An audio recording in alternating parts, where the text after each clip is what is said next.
दोस्तों, हर एक इच्छाधारी नागिन के पास उसकी नागमणि जरूर होती है। कहते हैं जब स्वाति नक्षत्र की पहली बारिश होती है तो उसकी पहली बूंद कोबरा सांप के मुंह में अगर चली जाए तो वह सांप अपने मुंह से नागमणि उत्पन्न करता है। जब एक सांप नागमणि पा लेता है तो उसमें कई सारी शक्तियां आ जाती हैं, जैसे कि नाग का मनुष्य रूप धारण करना, मनचाही जगह पर पलक झपकते ही पहुंच जाना, अपना आकार कितना भी बड़ा कर देना और कितना भी छोटा कर लेना। ये सभी शक्तियाँ उसके पास आ जाती हैं। कहते हैं नागमणि की रोशनी बहुत ही ज़्यादा तेज होती है कि इसका प्रकाश कई किलोमीटर दूर से भी देखा जा सकता है। परंतु दोस्तों, एक इच्छाधारी नागिन अपने नागमणि को हमेशा लोगों की नज़रों से छुपा कर रखती है, परंतु जब भी कोई उसकी नागमणि उससे छीन ले तो नागिन का गुस्सा सातवें आसमान में होता है। ऐसी ही एक सच्ची घटना आज हम आपको बताने वाले हैं, जो कि बिहार के दरभंगा के एक ऐसे गांव में घटी जो कि जंगल के बिल्कुल करीब बसा हुआ है।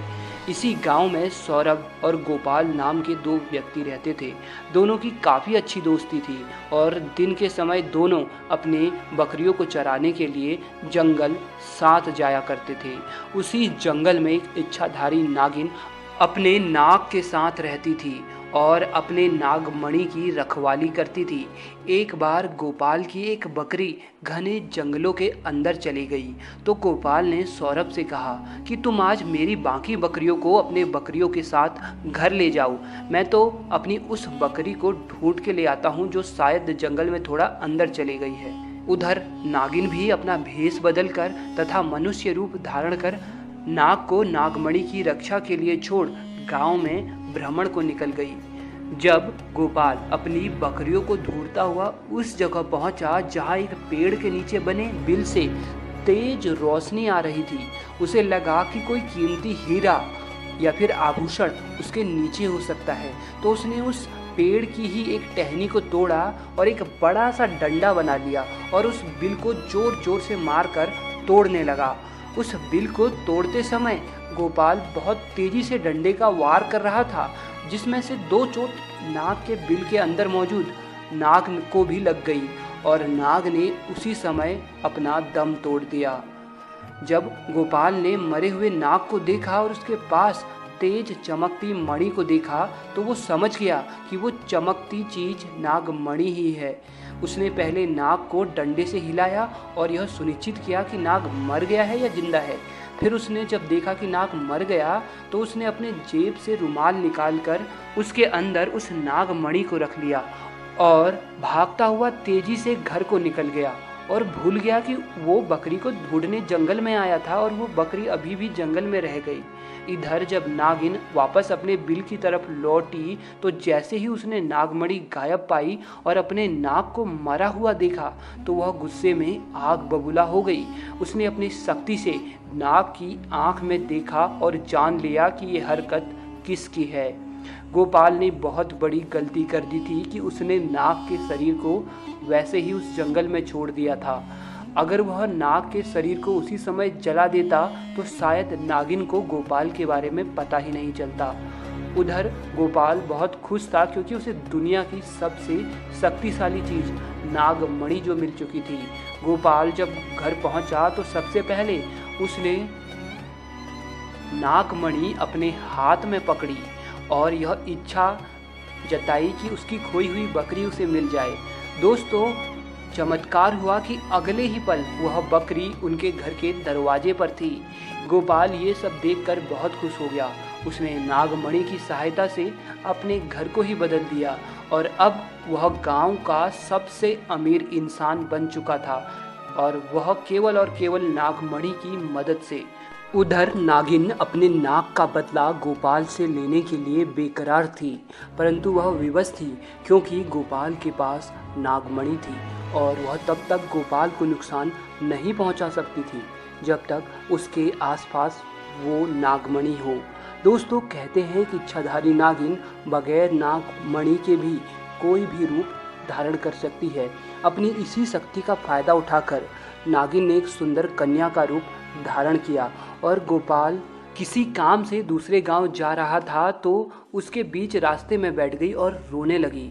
जब गोपाल ने देखा एक बहुत ही सुंदर स्त्री रो रही है तो वह तुरंत बैलगाड़ी से नीचे उतरा और पूछा कि आप रो क्यों रही हो। तो नागिन के भेष में उस स्त्री ने कहा, मेरा नाम पायल है और मैं अपने पति के साथ दूसरे गांव में रहती थी, परंतु कल वह एक अन्य स्त्री के साथ शादी करके आ गया और मुझे मार मार कर घर से बाहर निकाल दिया है। मैं बेसहारा हूँ, लाचार हूँ। गोपाल को उस स्त्री पर तरस आ गया और उसकी सुंदरता से गोपाल बहुत आकर्षित भी हुआ। वह उसे अपने साथ घर ले आया। धीरे धीरे नागिन और गोपाल में दोस्ती शुरू हो गई और दोस्ती इतनी गहरी होती चली गई कि गोपाल को पता ही नहीं चला कि कब वह उस स्त्री से प्यार में फंस चुका था। एक दिन गोपाल और पायल यानी वो नागिन दोनों घूमने के लिए गए और एक जगह एकांत पाकर पायल ने गोपाल से पूछा, तुम्हारे गले में ये चमकती सी चीज़ क्या है? तो गोपाल बोला, कुछ नहीं, एक साधारण सा आभूषण है, मुझे बहुत अच्छा लगा इसलिए मैं इसे गले में पहनता हूँ। दोस्तों, ये वही आभूषण था जो नागमणि के नाम से पुकारा जाता है। तब पायल बोली, क्या तुम कुछ समय के लिए मुझे ये दिखा सकते हो? क्योंकि मुझे इसकी चमक बहुत भाती है, मैं देखना चाहती हूँ कि आखिर मेरे गले पर ये कैसा लगता है। इस पर गोपाल चिल्लाते हुए बोला, नहीं, मैं तुम्हें ये नहीं दे सकता हूँ, इसके बदले तुम कुछ भी मांग लो, मैं तुम्हें दे दूंगा। इस पर पायल एकदम से गुस्सा होकर बोली, गोपाल, तुम तो कहते हो कि तुम मुझे अपने जान से भी अधिक प्यार करते हो और मैंने बस एक तुम्हारे गले की यह माला क्या मांगी, इस तुच्छ सी चीज़ के लिए तुम मुझे मना कर रहे हो और मुझ पर गुस्सा कर रहे हो। रहने दो, मैं जानती हूँ कि तुम्हारे लिए मैं ज़्यादा मायने नहीं रखती। परंतु गोपाल ने फिर न चाहते हुए भी अपनी वह माला निकाली और पायल को देते हुए बोला, ठीक है, कुछ समय के लिए तुम इसे पहन सकती हो, परंतु ध्यान से। पायल के हाथ में जैसे ही वो नागमणि आई, पायल का रूप एकदम से बदलने लगा। केवल एक पल में ही पायल एक सुंदर कन्या से एक भयानक कन्या के रूप में परिवर्तित हो गई। उसका चेहरा बिल्कुल नाक सा हो गया और उसने कई बार गोपाल को डसा और डस डस कर उसे मार डाला। नागिन का इंतकाम पूरा हो चुका था, उसने अपने नाक का बदला ले लिया था। तो दोस्तों, कभी भी एक नागिन के नाक को नहीं मारना चाहिए और साथ ही नागिन के नागमणि को तो भूल से भी नहीं छूना चाहिए, अन्यथा वह नागिन 7 जन्मों तक उस व्यक्ति का पीछा करती रहती है।